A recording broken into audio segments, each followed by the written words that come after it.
안녕하세요, 박민규입니다. 샌프란시스코는 올 시즌 전반기를 52승 45패로 마치며 내셔널리그 와일드카드 경쟁을 이어갔습니다. 2021 시즌 이후 첫 포스트 시즌 진출을 바라봤던 샌프란시스코는 그러나 후반기 시작 후 12경기에서 2승 10패로 크게 흔들렸습니다. 이러한 흐름 속에서 버스터 포지 사장은 마이크 야스트렘스키, 카밀로 도발, 타일러 로저스를 트레이드로 내보내며 사실상 2026 시즌을 준비하는 선택을 했습니다. 이에 대해 에이스 로건 웹과 주전 3루수 맷 체프먼은 포지 사장이 그러한 결정을 내린 건 결국 우리가 좋은 성적을 내지 못했기 때문이라며 자책하는 인터뷰를 하기도 했습니다. 샌프란시스코는 8월에도 부진에서 쉽게 벗어나지 못했습니다. 특히 8월 중순 13경기에서 2승 11패에 그치며 시즌 성적이 5할 승률에도 크게 미치지 못하는 61승 68패로 곤두박질치고 말았습니다. 이로 인해 8월 23일 기준 포스트 시즌 진출 확률은 무려 1.8%까지 떨어져 반등을 기대하기 어려운 상황이었습니다. 그러나 8월 24일 이후 샌프란시스코는 크게 달라졌습니다. 지난 콜로라도 원정 3연전을 모두 승리로 장식한 샌프란시스코는 최근 11경기 10승 1패라는 놀라운 상승세를 보여주고 있습니다. 특히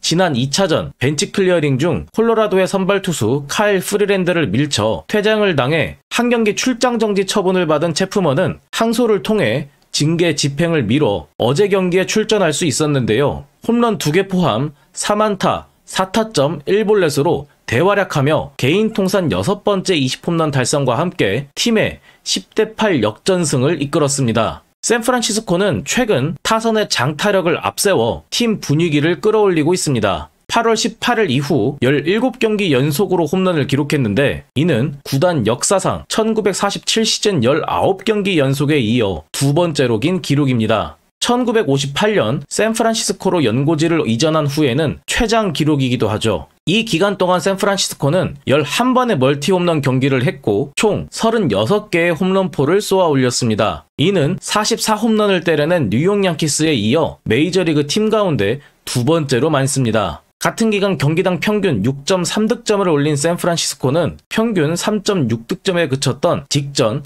7승 21패 구간과는 전혀 다른 타격감을 보여주고 있습니다. 이러한 반등의 중심에는 라파엘 데버스가 있습니다. 데버스는 6월 16일 보스턴에서 샌프란시스코로 트레이드된 이후 7월까지 37경기에서 장타율 0.365와 4홈런으로 매우 부진했습니다. 그러나 8월 이후 장타율 0.607과 11홈런을 기록하며 샌프란시스코가 기대했던 모습을 되찾았습니다. 특히 최근 8경기에서 타율 4할 2푼 4리와 5홈런 13타점 그리고 OPS 1.439로 그 존재감을 드러내고 있습니다. 또한 9월 3일 콜로라도 원정 시리즈 2차전에서는 1회 초 첫 타석에서 홈런을 때려내 개인 통산 4번째 30홈런을 달성하기도 했습니다. 주전 유격수 윌리 아다메스의 홈런 생산력도 빼놓을 수 없습니다. 시즌 개막 후 6월까지 장타율 0.339와 9홈런에 그쳤지만 7월 이후에는 장타율 0.559와 17홈런으로 완전히 달라진 모습을 보여주고 있습니다. 현재 26홈런을 기록 중인 아다메스는 2001 시즌 리치 오릴리아의 37홈런에 이어 구단 역대 유격수 한 시즌 최다 홈런 2위에 올라 있습니다. 동시에 샌프란시스코 타자로는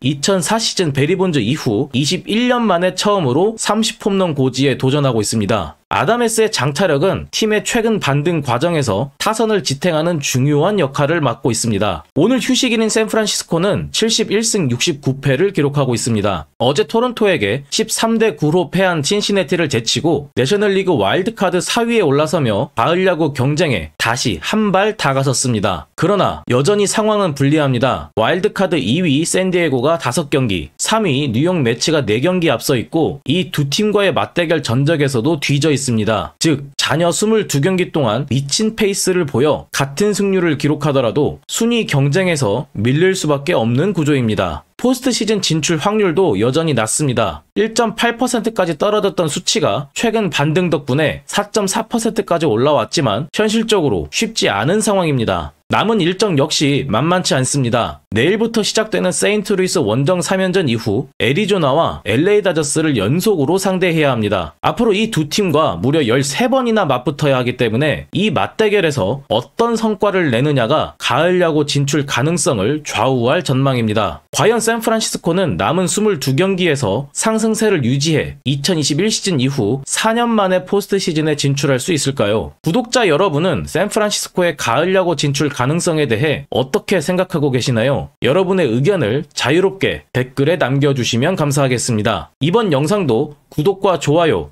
그리고 알림 설정까지 부탁드리겠습니다. 지금까지 시청해주셔서 감사합니다.